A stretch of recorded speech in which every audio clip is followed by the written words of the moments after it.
오늘 처음 오신 분들, 이 사람이 자재만연입니다. 오늘도 역시 아주 중요한 법문을 하게 될 것입니다. 잘 들어주십시오. 오늘은 중요한 법문이기 때문에 담당자는 녹음 테이프를 많이 제작하도록 하세요. 잠깐, 나의 지난 날을 말씀드립니다. 지금 1시간 30분이 흘렀는데 여러분들 다리가 아프면 자유롭게 다리를 바꾸어서 앉으세요.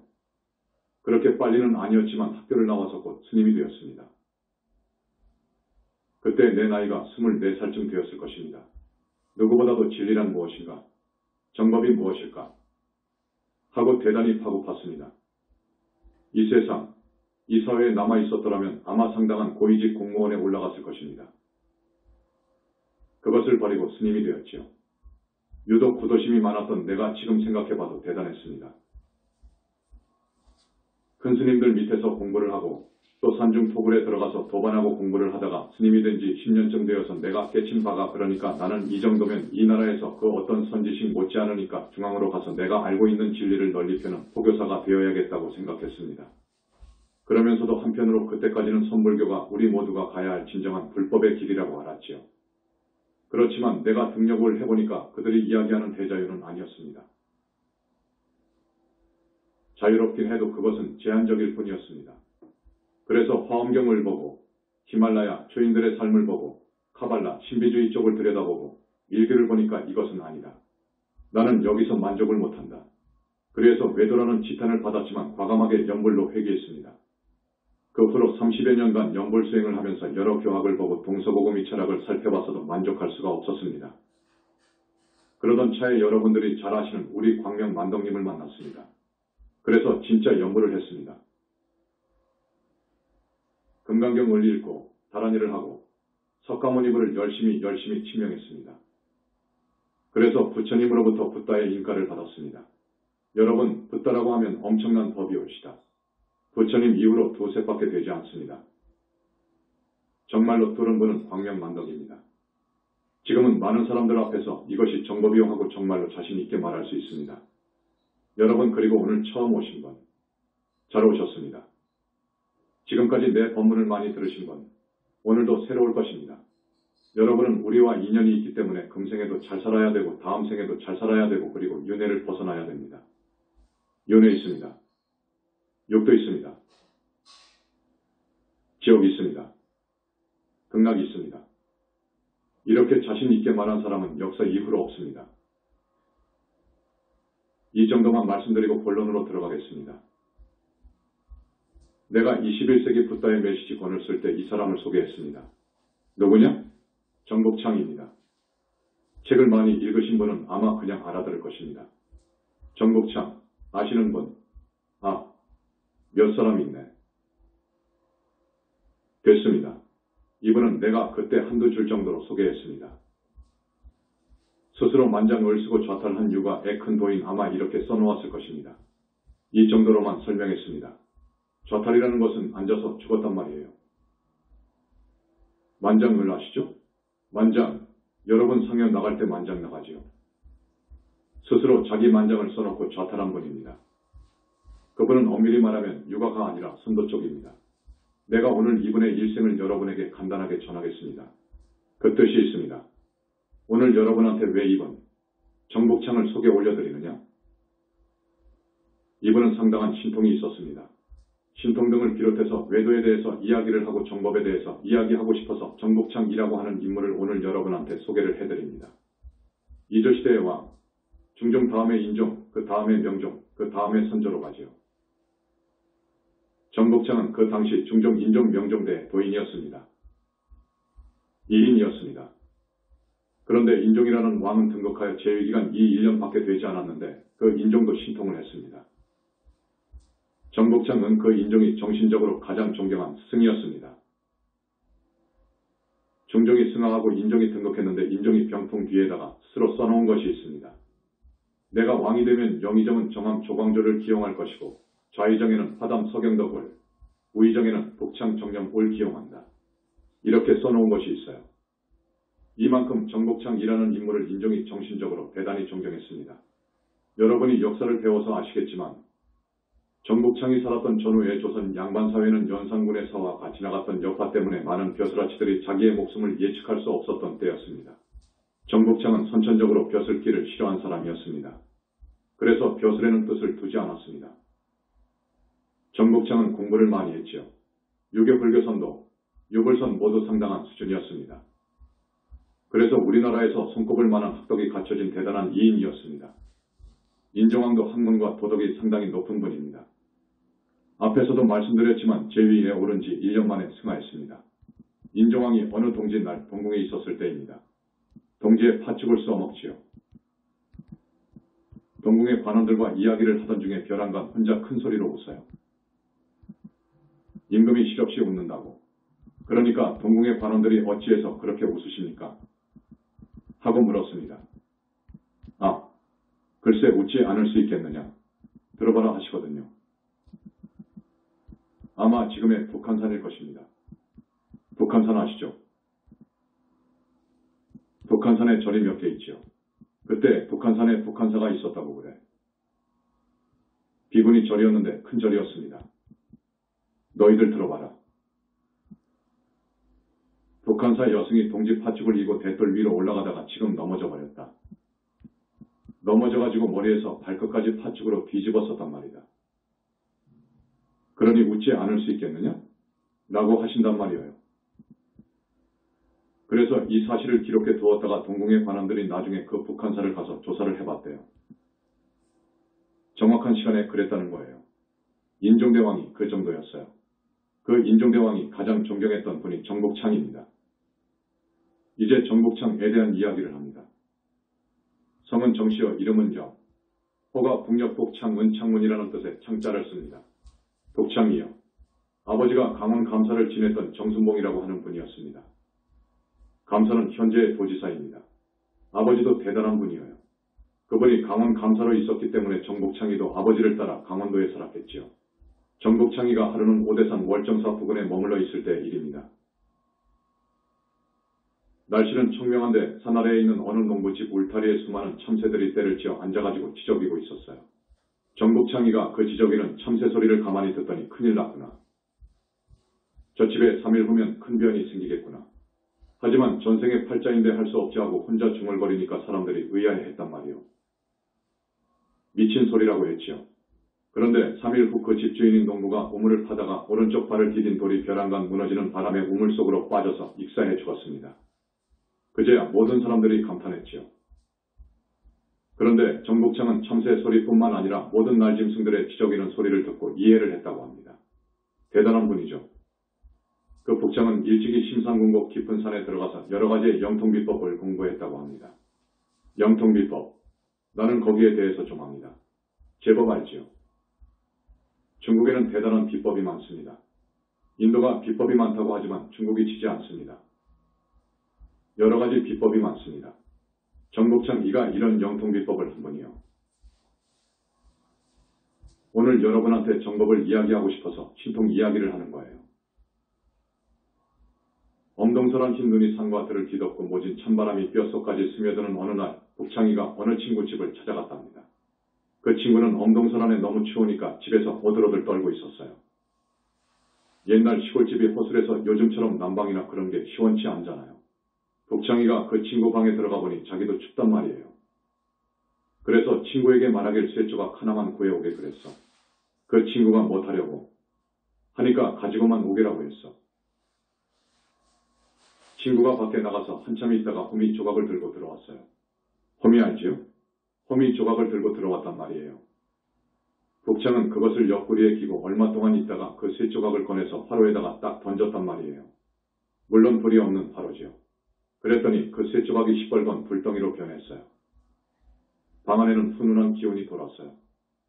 바깥에는 찬바람이 윙윙하는 소리가 들리고 추웠는데 방 안에는 철편이 더욱 열을 가하고 있었어요. 그러니까 결국 두 사람의 몸에서 비지땀이 샘솟듯했답니다. 이제 더워서 견딜 수가 없어요. 북창의 친구가 너무 더우니까 이제 저 쇳덩어리에 불을 좀 끄소. 너무 더워서 못 살겠네. 하니까 그런가 하고 주문을 외우더니 그 철편을 손으로 딱 드니까 금방 식어버렸어요. 이런 신통이 있었어요.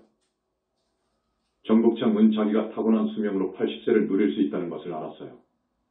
80살 조금 더 살 것이다 하는 것을 알았어요. 그런데 정복창은 사는 것이 그렇게 재미가 없어요. 오래 산다는 것이 정복창으로서는 더욱 심한 고통이었어요. 항상 내가 너무 길게 사는데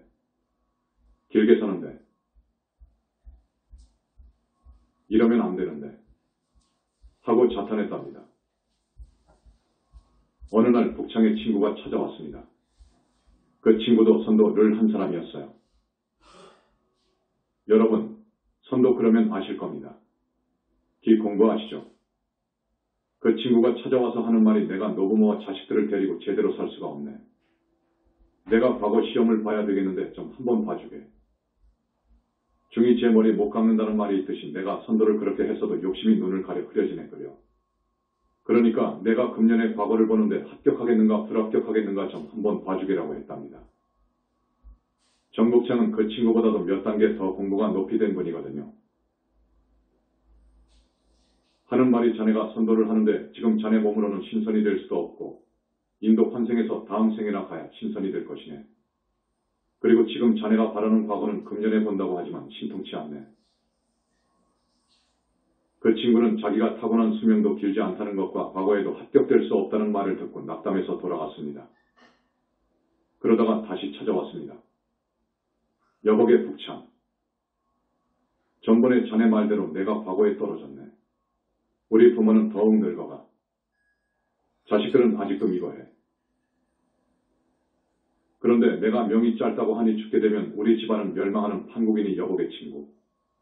나의 명을 좀 있게 해주소. 이렇게 사정을 한단 말이에요.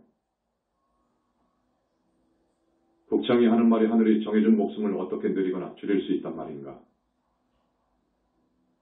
하고 딱 잡아댔어요. 그러니까 그 친구는 그 이치를 알고 더 이상 조르지 못하고 북창을 붙들고 슬피 울었답니다. 다음에 또 왔어요. 또 와가지고 졸라요. 날 좀 구해주소. 내 명을 이어줄 사람은 자네뿐이네. 나는 노부모와 우리 자식들을 남겨놓고 죽을 수가 없네. 그 친구의 명이 가까워졌어요. 그래서 친구는 정복창 앞에서 무릎을 꿇고 눈물을 흘리면서 간절히 호소를 합니다. 복창이 하는 말이 하늘이 무너져도 솟아날 구멍이 있긴 있다네.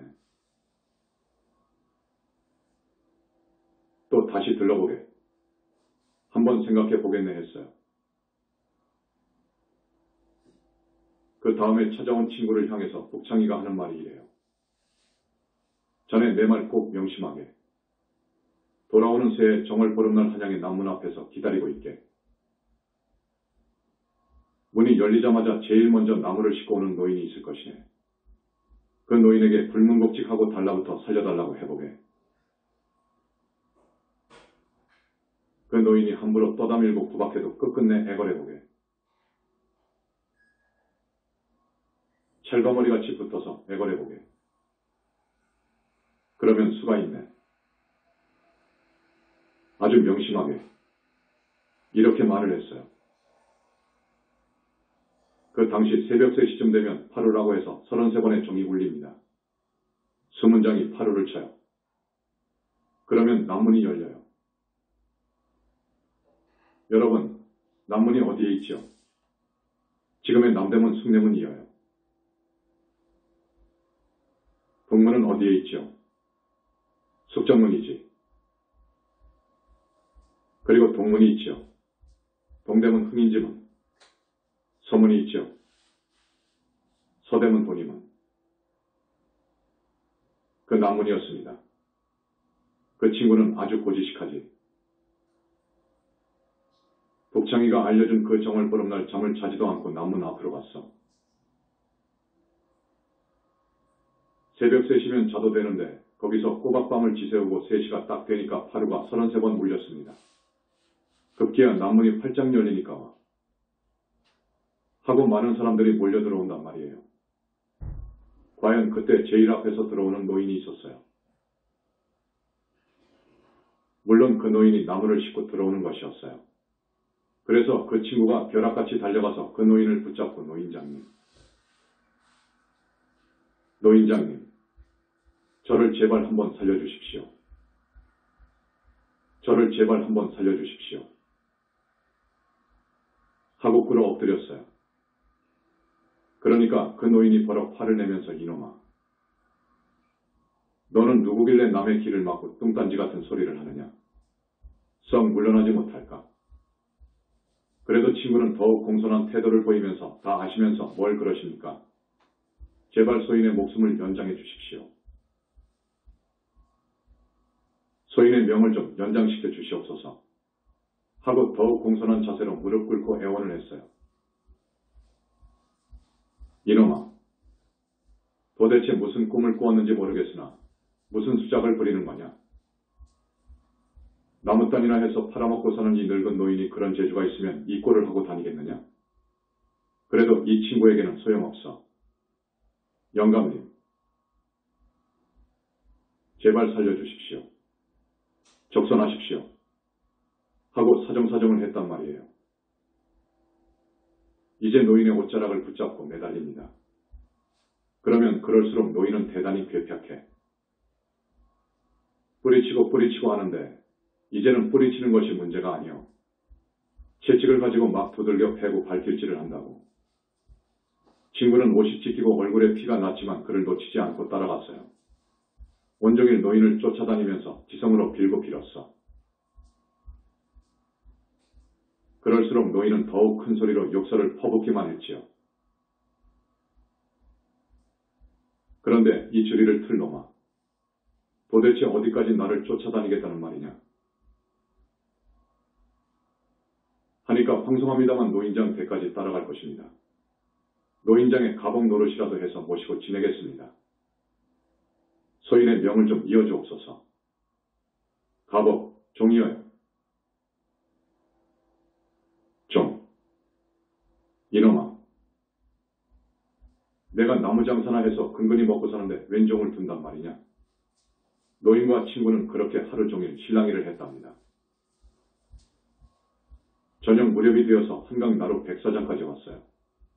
그제 앞서가던 노인의 얼굴이 부드러워진 것을 봤어요.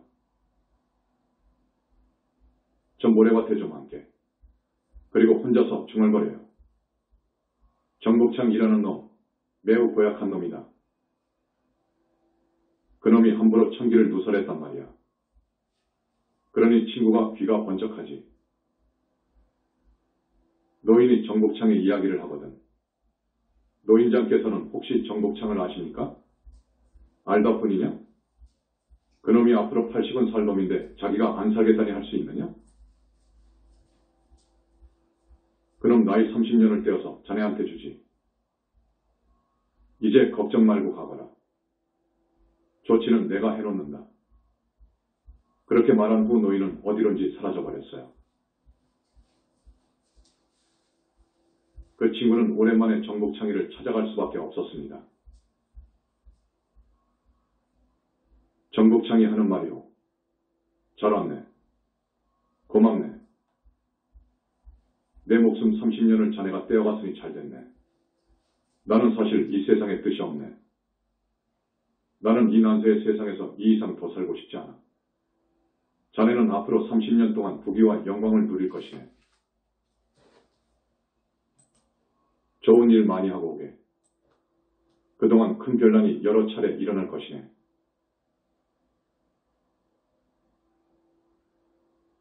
그때마다 선비들의 목숨이 초계같이 달아날 것이야. 그때 자네는 높은 관직에 있을 것이네. 부디 공심으로 나라를 위하고 좋은 일 많이 하게나.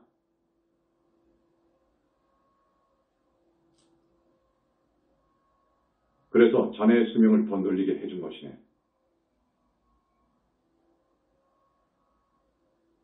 라고 했습니다. 그날 친구와 북창은 얼싸안고 한없이 눈물을 흘리면서 섭섭함을 나눈 후 이별을 했습니다. 그로부터 수십 년이 지난 후 그 친구는 벼슬이 이적판서까지 올라갔습니다. 이적판서이면 지금의 어느 정도인 줄 압니까?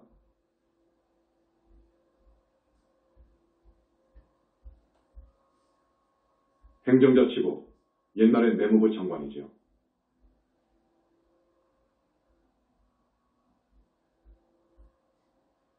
그 자리까지 올라갔지만 그 친구는 청렴결백했음은 물론 나라에 많은 공을 세웠답니다. 그런데 정복창은 그 후에도 다른 친구에게 자기의 10년 목숨을 또 선사한 적이 있어요. 30년은 이 친구한테 줬지요. 다른 친구한테 또 10년을 줬는데 그 이야기가 있습니다. 친구 한 사람이 병이 들어가지고 다 죽어간다고 야단이었어요. 그 친구 아버지가 정복창을 찾아와서 졸라요. 내 아들을 좀 살려주게. 내 아들을 좀 살려주게. 그렇게 사정사정을 합니다. 노인의 얼굴을 한참 바라보던 북창은 이렇게 말해요.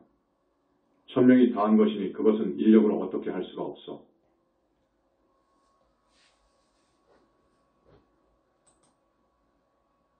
그래도 노인은 북창에게 단단히 달라붙어 사정을 합니다. 노인의 정성이 너무나도 지극해서 북창이 져요. 그러면 노인자, 내 말대로 하세요. 오늘 밤 남산에 오르면 두 사람의 중이 바둑판을 벌려놓고 바둑을 두고 있을 것이오.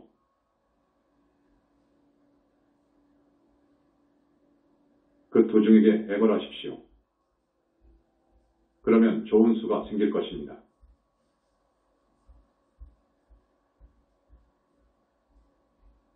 이런 말을 했어요. 노인은 그날 밤으로 남산에 올라갔습니다.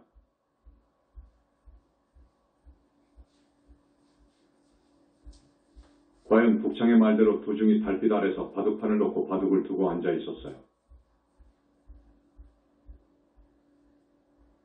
거기에 노인이 공손히 인사를 하고서 대사님들, 소인의 아들을 구해 주십시오. 하고 또 애원을 해. 애원합니다.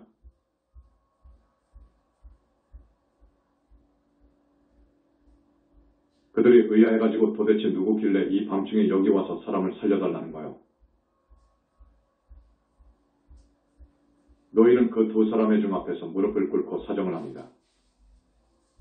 대사님들, 그러지 마시고 한 번만 아들의 목숨을 보살펴 주십시오. 하면서 간곡히 빌고 또 빌었습니다. 그러자 중들은 이윽고 투덜거렸습니다.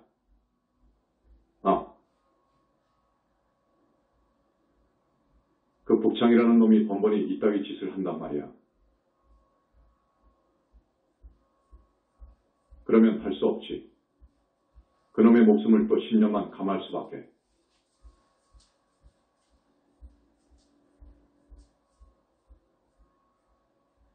이런 일이 있었습니다. 그래서 또 북창의 목숨 10년이 그 친구한테로 보태져 갔습니다. 친구 아버지가 북창을 찾아가서 무수히 살해를 하였답니다. 북창은 얼마 되지 않아 44세의 나이에 죽었습니다. 84살에 죽을 북창이 44세에 죽고 그 아버지도 곧 세상을 떠났다고 합니다. 그런데 이 말이 빠졌네요. 그 할아버지, 그 나무단을 싣고 한강 백사장까지 가가지고 정복창 애 목숨 30년을 그 친구에게 떼어준 그 할아버지 말입니다. 친구가 정복창한테 그 할아버지가 도대체 누구입니까? 하고 물었어요.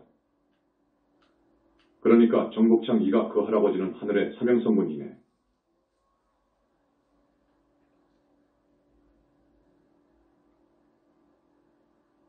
라고 했습니다. 사명성군이란 말은 인간의 수명을 좌지우지하는 성군이다. 그거예요. 우리 불교에서 보면 어떤 성군이죠? 7원성군 중에서 있어요. 제7성군인데 우리 불교에서는 사명성군은 아닙니다.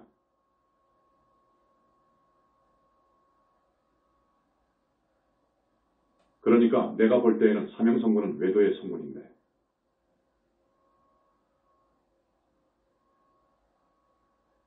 여러분, 이걸 알아야 됩니다. 그 설명은 시간 관계상 내가 생략하겠는데 사명성군도 명을 좌지우지합니다. 여러분, 성과 나토가 애 옥황상제 가 있잖아요.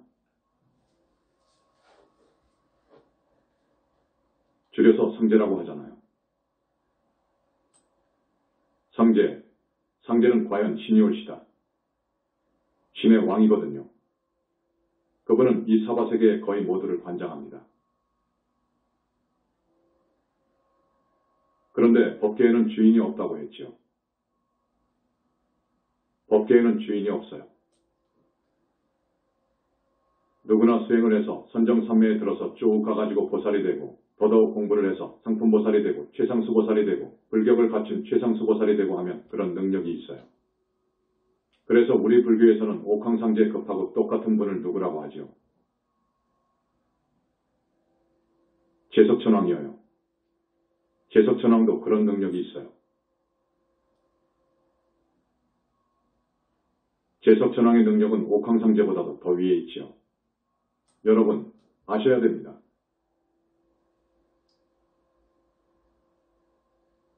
칠원성분도 명을 관장하는 제7파군성분이 그분이에요.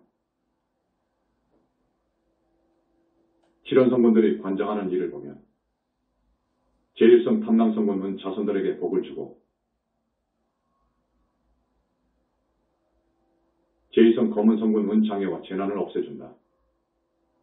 제3성 녹전성분은 업장을 소멸시켜주고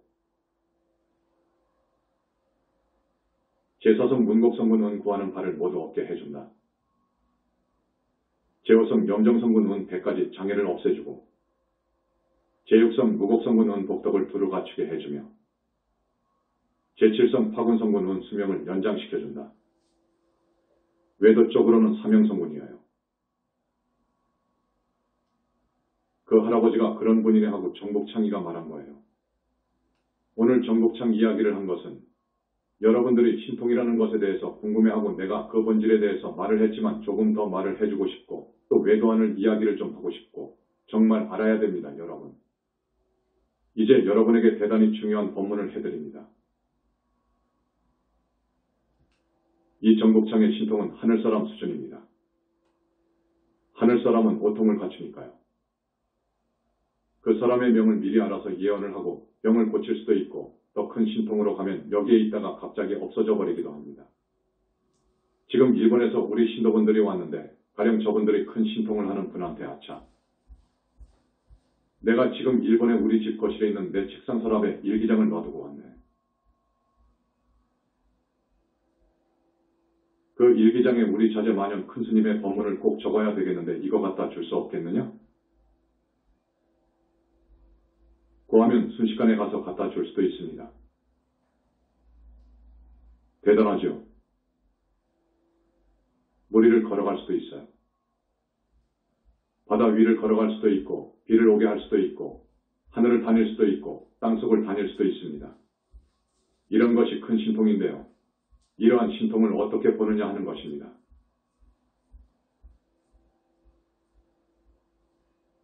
오늘 스님이 여러분들한테 결론부터 말씀드립니다. 신통을 부리는 것은 외도입니다. 신통은 외도입니다. 그것은 정법이 아닙니다. 우선 그렇게 말씀드립니다. 신통이 오는 이유가 있습니다. 몇 가지만 말하겠습니다. 용신, 사신이 빙이 되면 올 수 있습니다. 이건 적업 신통이지요. 외도 하늘 사람이 천마라고 하지요. 외도 하늘이니까 천마가 붙어서 통하면 그 외도 하늘들과 통하면 그들의 협조를 구해서 쉽게 말하면 그들이 도와주면 신통을 부리는 거예요.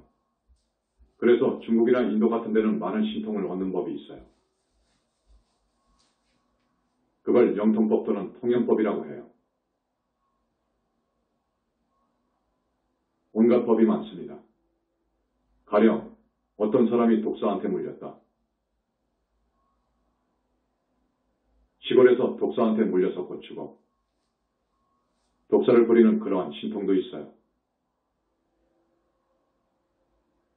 어떤 진언을 읽으면 그 물은 독사놈부터 그 근방의 독사들이 다 와서 그 사람 주변을 돌아요. 어떤 진언을 딱 하면 물은 놈만 남아요. 그래서 사람을 물은 죄로 너를 반드시 죽여야 되는데 이 정도로만 하고 살려준다 해가지고 그 독사의 머리를 잡고 이빨을 빼내고 보내주는 것이지요. 이런 신통도 있고, 가령 어느 집이 오늘 제삿날인데 떡을 할 거 아닙니까? 그런데 떡이 먹고 싶단 말이에요. 신식법이라고 해가지고 떡을 가져오는 법이 있어요. 떡실을 채러 온단 말이에요. 바깥에서 쿵 소리가 나서 열어보면 떡시루가 와 있단 말이에요. 그런 법을 위시해서 많은 법이 있습니다. 호풍환호 하는 법도 있고 응갑하는 법도 있고요. 많습니다. 인도가 그러더라고요. 인도에 많은 비법이 있습니다. 여러분, 그 많은 신통법을 조금이라도 부러워하거나 선망의 눈으로 보지 마시라고요. 신통한다고 해서 그렇게 대단하게 보지 마시라고요. 그건 정말로 몹쓸 것이니까요. 거기에 혹하지 말라고요. 신통을 얻으면 예언도 할 수 있고 병을 낫게 할 수도 있습니다. 특히 용신이나 사신, 이것들과 통하게 되면 몰래 많은 여자를 가늠합니다. 또 한 사람을 죽입니다. 이런 무서운 업을 짓습니다. 다른 하늘신을 통해서 하는 신통도 우주질서를 어기는 것이고 역행하는 것이고 천기를 누설하는 것입니다. 이건 안 됩니다. 이런 신통을 하다 죽으면 지옥으로 간답니다. 여러분. 사람의 몸을 받아 오더라도 신통이 있어가지고 쓸 때 쓰고 절대로 사람들에게 해를 주지 않고 깨끗이 살았으면 정복창이처럼 안장할 수도 있지요. 그러나 정복창 같은 사람도 정복 문중으로 못 갑니다. 선도 하늘 쪽으로 갑니다. 여러분, 그걸 아셔야 됩니다. 재성하늘 정도 갑니다. 여러분이 꼭 알아두어야 할 것이 있어요. 우리는 외도의 권속이 되면 안 되어요. 정법의 문중으로 들어와야지. 외도의 권속으로 빠지면 절대 안 돼. 희망이 없고 미래가 없어요. 그 이유가 있어요. 신통을 하게 되면 외도의 권속이 된다고요. 그 외도 쪽 하늘신하고 통하기 때문에 그쪽 계열의 권속이 되어버린다고요. 이것이 문제예요. 용신이 빙의되었다. 어제 어느 신도분 천도제를 올려드렸는데 그 여자분이 용신에 빙의 되어 있어요. 용신 빙의는 여러분이 많이 아실 겁니다. 오늘 처음 오신 분들은 모르시죠. 구렁이 신이 그 여자의 음문으로 들어오는 거예요. 그래서 물어보니까 몸을 감고 있는 감이 있다 그래요. 그렇게 되면 어떻게 되느냐? 그 용신 집단이 있습니다. 외도신들도 외도 하늘 집단이 있습니다. 집단을 이루어 삽니다. 하늘에는 외도 하늘이 많아요. 사신하고 신통이 되었다. 통했다. 사신 집단이 있어요. 그것하고 통해요. 사신이 빙의하죠. 그 빙의가 오래가면 이 몸에다가 그들의 기를 뼈 속, 피 속까지 전부 심어놔요. 그래서 용신이 빙의되어서 죽으면 반드시 구렁이 지옥으로 가요. 축생 몸을 받으면 구렁이가 되어요. 사람의 몸을 받으면 사람으로 오지만 또 그것들하고 인연이 되어서 그것들이 빙의합니다. 그것들의 권속이니까요. 그래서 이러한 용신이나 사신이나 하늘신한테 빙의되면 이것 떼기가 어려워요. 뗄 수가 없어요. 용신에 빙의되면 그놈 하나를 꺼내면 되거든요. 꺼내면 되는데 그 권속의 집단이 수천만이어요.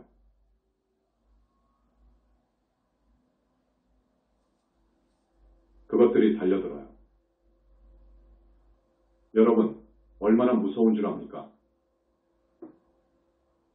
그러니까 떼어줄 수가 없어요. 떼어줄 수 있는 법력을 가진 사람이 이 세상에는 없어요. 우리 현 지사밖에 없어요. 그런데 이것을 천도제 한 번 했다고 해서 떼어줍니까? 이건 굉장히 어려운 일입니다. 이걸 떼어주려면 부처님이 나서야 돼요. 부처님이요. 부처님이 나서는데 그 수천만의 떼거리하고 결투를 하게 되어 있어요. 이겨야 돼요. 조복을 받아야 돼요. 그래야 빠져나가요. 하늘신도 마찬가지예요. 저 사람이 신통을 한다? 신기가 있다. 뭐 아는 소리를 하고 신통이 좀 있다. 거의 빙이거든요. 이런 사람들에 대해서는 우리가 잘 안 해주려고 해요.